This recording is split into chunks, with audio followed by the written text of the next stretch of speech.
तो 3 कराया था। 3 आज हम कराते हैं आप लोगों को क्वेश्चन नंबर मतलब अलग है, उसमें परसेंटेज लगा हुआ है, ठीक है। A percentage B, A percentage B का अर्थ है कि बी की पुत्री ए है। ए परसेंटेज बी का अर्थ है बी की पुत्री ए है। ए माइनस बी का अर्थ है सर आप जी सर आवाज नहीं आ रही है। तो ए माइनस बी का अर्थ है बी का भाई ए है, और ए cross B, A multiply B का अर्थ है बी का पिता ए है, बी का पिता ए है। तो 4 विकल्प हैं, उनमें से आपको बताना है कि एन का पोता या नाती एम है, एन का पोता या नाती एम है का संबंध कौन सा ऑप्शन दर्शाता है, ये आपको बताना है। और ये क्वेश्चन आरआरबी ग्रुप डी में आया था 2018 में। ऑप्शन नंबर 1 था M percentage C multiply F multiply N. तो एम परसेंटेज सी का मतलब होगा सी की पुत्री एम होगी, सी की पुत्री एम होगी, ठीक है, ये बताना था। और यहाँ पे आपको निकालना क्या था, एन का पोता या नाती एम है। तो यहाँ से देखो एम पुत्री होगी सी की, तो ये तो आंसर वैसे ही गलत हो गया, क्योंकि यहाँ पे आपको मेल निकालना है और यहाँ पे फीमेल आ रहा है जी। सेकंड ऑप्शन है D multiply F multiply N percentage M. तो डी मल्टीप्लाई एफ का मतलब हुआ डी मल्टीप्लाई एफ है, तो जैसे क्या था A multiply F, A multiply B था, उसका मतलब था बी का पिता ए है।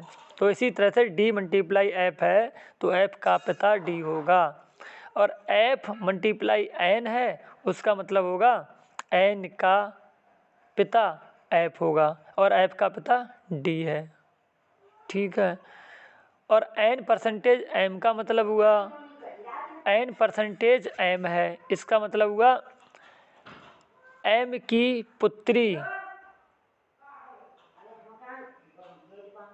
एन है, ठीक। और आपको बताना क्या था, एन का पोता, जब यहाँ पे पुत्री होगी तो पोता कैसे हो जाएगा, जे भी नहीं होगा, क्योंकि एम की पुत्री एन होगी ना, तो जे, और यहाँ पे बताना था आपको पोता, एन का पोता एम है, तो जे भी नहीं हो सकता।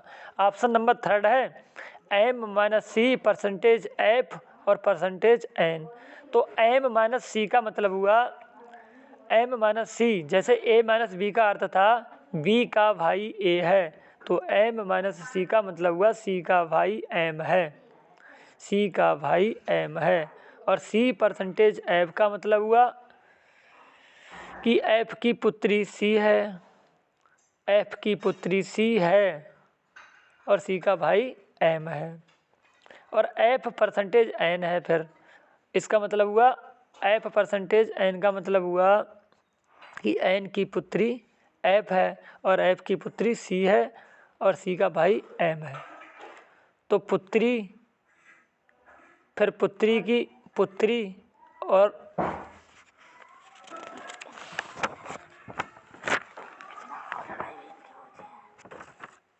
देखो एम माइनस सी है, सी का भाई एम है, और एफ की पुत्री कौन हुई, सी।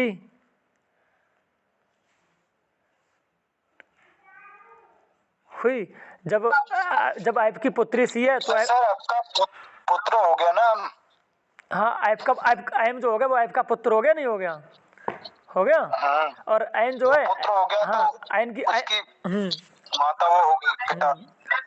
तो इसके बाद माता निकलेगी यहाँ पे, क्योंकि फिर एन की पुत्री एफ है, तो यहाँ पे इस तरह से राइट आंसर यही वाला हो जाएगा, क्योंकि जो एम होगा वो हो जाएगा क्या, नाती निकल के आ जाएगा ना, पोता या नाती कौन होगा, एम, तो यही वाला हमारा आंसर राइट हो जाएगा। देखो यहाँ पे बोला गया है पोता ऑब्लिक नाती, दोनों में से कुछ भी हो सकता है, मतलब पोता, और उन्होंने ऐसा दिया ना, पोता ऑब्लिक नाती, समझे। अगर यहाँ पे अगर यहाँ पे जैसे जो मतलब यहाँ पे फीमेल हो गया ना एन, अगर एन है, लेकिन एन का तो यहाँ पे क्लियर किया नहीं है, एन का वो तो किया ही नहीं है, एन है क्या, ठीक है, एन का जेंडर क्लियर नहीं है यहाँ पे, क्लियर है कहीं? जी सर ये तो नो। और इसके बाद में जेंडर के लिए इन्होंने इसलिए दिया है पोता नाती, जेंडर क्लियर, जेंडर के हिसाब से दिया है ना, समझे। इसलिए आंसर इसलिए ऐसा भी देते हैं कि बच्चे कन्फ्यूजन में कैसे हों, दोनों, इसीलिए उन्होंने दोनों दिया ना, ऑब्लिक का साइन लगा के, पोता या नाती दोनों में से कुछ भी हो सकता है, वो मतलब जेंडर के बेस पे होगा ना, है नहीं। क्वेश्चन है एक्स परसेंटेज वाई का मतलब है एक्स वाई की बेटी है, एक्स वाई की बेटी है, और एक्स जो एट द रेट होता है उसका X at the rate Y का मतलब है एक्स वाई की पत्नी है। कहाँ कहाँ से सिंबल उठा के लाए हैं जी, एक्स वाई की पत्नी है। अब अपने जरूरत के हिसाब से अंडे कम या ज्यादा कर सकती है। तो सबसे पहले हम एक्स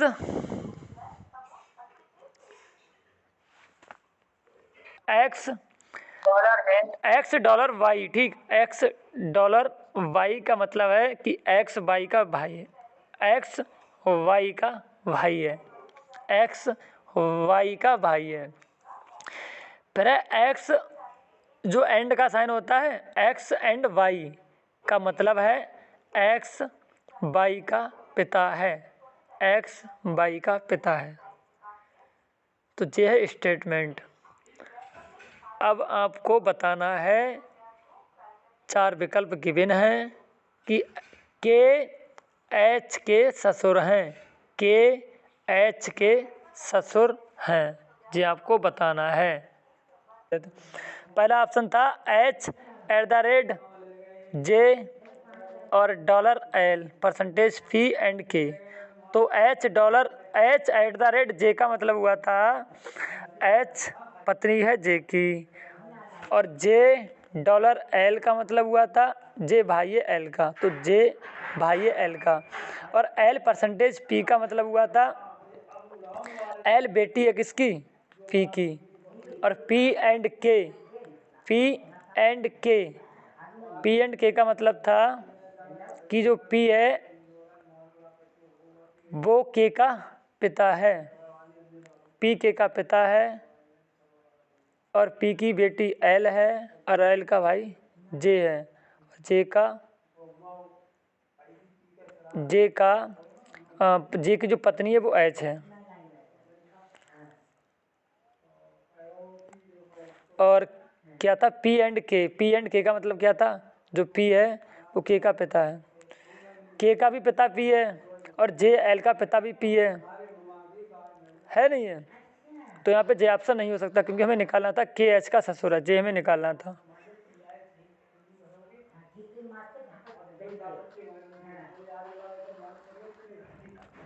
हमें ससुर निकालना था, जे वाला नहीं हो सकता है। अगला है h and p, second option है h at the rate p है, तो इसका मतलब हुआ एच पत्नी होगी पी की, और पी डॉलर जे, पी डॉलर जे का मतलब हुआ जो पी है वो जे का भाई है, पी जे का भाई है, और जे एंड एल का मतलब हुआ जे एल का पिता है, जे एल का पिता है, जे वो है एल का पिता है, और एल परसेंटेज के का मतलब हुआ जो एल है वो के की कौन है, बेटी है, के की बेटी एल है, और एल का फादर कौन है, जे फादर हो गया तो के कौन हो गया, मतलब मम्मी हो गई। यहाँ पे हमें निकालना फीमेल हो गया ना, के हमें निकालना था मेल, तो जे भी रॉन्ग हो गया। थर्ड ऑप्शन है एच एट द रेट जे, तो इसका मतलब हुआ एच पत्नी होगी जे की, और जे डॉलर एल, इसका मतलब हुआ जे भाई है एल का, जे भाई है एल का, और जे की पत्नी है एच, और एल परसेंटेज के का मतलब हुआ एल जो है वो बेटी है किसकी, के की बेटी है एल और एल का भाई है जे और जे की पत्नी है एच और के एंड पी। तो के एंड पी का मतलब हुआ के एंड पी, तो के पी का पिता है, पी का पिता है कौन? के। जब के पिता हो गया, के कौन है? पिता है पी का और जे और एल का भी पिता है के। ठीक है, तो पिता मतलब मेल हो गया और जे की जो पत्नी होगी एच, पुत्र की पत्नी क्या होगी? पुत्र की पत्नी बहू होगी और पत्नी का जो मतलब पुत्र, अब वो कौन होगा? ससुर होगा। तो यहाँ पे जो एच होगा वो बहू होगी और के क्या होगा? ससुर होगा। एच तो के जो होगा एच का ससुर होगा। राइट आंसर होगा थर्ड ऑप्शन। क्वेश्चन है कि जो रेड ब्लड आरबीसी जो होती हैं उनका निर्माण कहाँ पे होता है? नहीं, सर क्या है सर क्वेश्चन? आरबीसी का निर्माण कहाँ होता है? तो होता है अस्थि मज्जा में होता है। अस्थि मज्जा में आरबीसी का निर्माण होता है। अगला क्वेश्चन है, अगला क्वेश्चन है आरबीसी का जीवन काल कितना होता है? 120 दिन, 120 डेज। अगला है डब्ल्यूबीसी का जीवन काल कितना होता है? 2 से 3 दिन। 2 से 3 दिन। 1 से 4 दिन या 2 से 4 सर तो कल तो 2 से 3 ही बताया था सर। कहीं मैंने कल ये बताया था, कहीं पर 1 से 2, 1 से 4 होता है, कहीं पे 2 से 3 होता है, अलग अलग है। फिलहाल मतलब 4 से ऊपर नहीं होता कहीं पर भी। अलग अलग बुकों में ऐसा है, यहाँ पे फिलहाल 1 से 4 दिन दिया है, कहीं कहीं 2 से 3 दिन देते हैं। अच्छा, ऑप्शन के हिसाब से। तो अगला है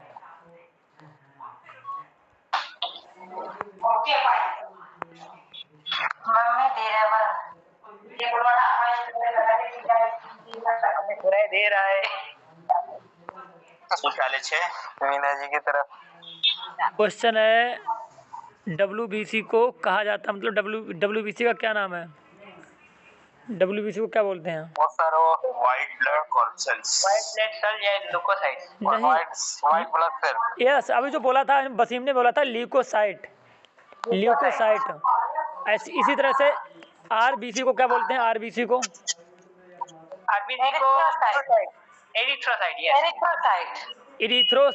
इरिथ्रोसाइट कहते हैं। ठीक है, अगला क्वेश्चन है मनुष्य की यूनिवर्सल डोनर रक्त समूह कौन सा होता है?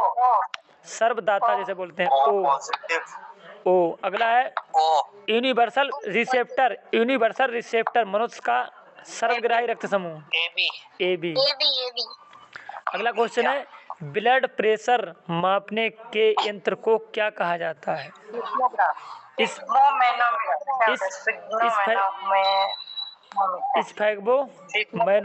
स्फैग्मोमैनोमीटर।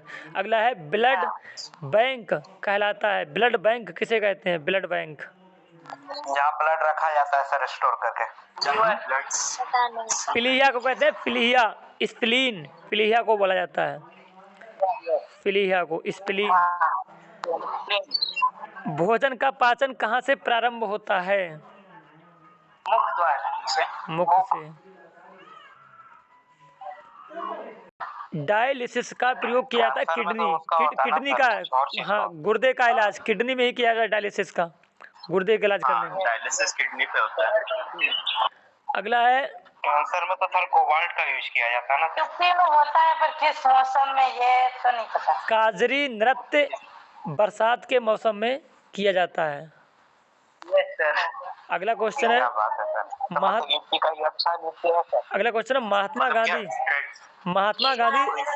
महात्मा गांधी राष्ट्रीय उद्यान कहाँ स्थित है? महात्मा गांधी अंडमान निकोबार। यस, अंडमान निकोबार।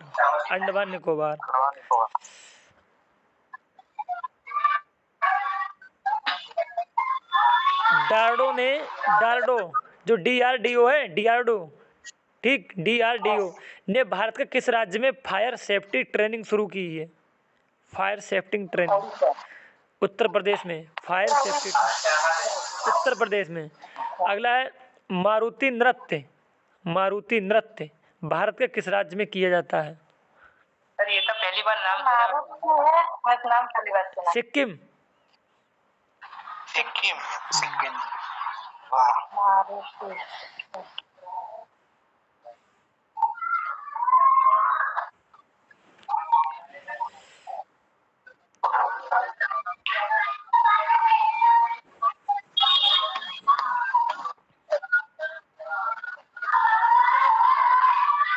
जो वो है IISc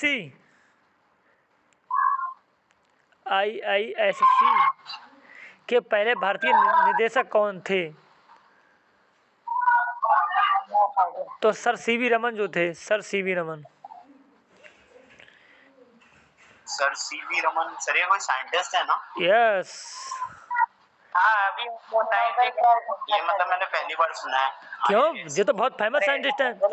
सबसे पहले नोबेल पुरस्कार साइंटिस्ट के क्षेत्र में इन्हीं को मिला था सबसे पहले। नहीं सीवी रमन जी के बारे में तो सुना है। कोई गिरने का हाँ, हाफ गर्लफ्रेंड पुस्तक चेतन भगत ने लिखी। ठीक है। इसी पे लगता सर मूवी भी बनाया गया है क्या सर? हाँ मूवी। चित्रकूट जलप्रपात कहाँ स्थित है? ऑप्शन बताएं। ऑप्शन बताइए। मध्य प्रदेश, उड़ीसा, महाराष्ट्र, गुजरात, छत्तीसगढ़। छत्तीसगढ़ में चित्रकूट जलप्रपात छत्तीसगढ़ में है। छत्तीसगढ़ में है आपका बस्तर में। अगला है पाइकारा जलप्रपात कहाँ स्थित है? ऑप्शन पहला मध्य प्रदेश, उड़ीसा, गुजरात, तमिलनाडु।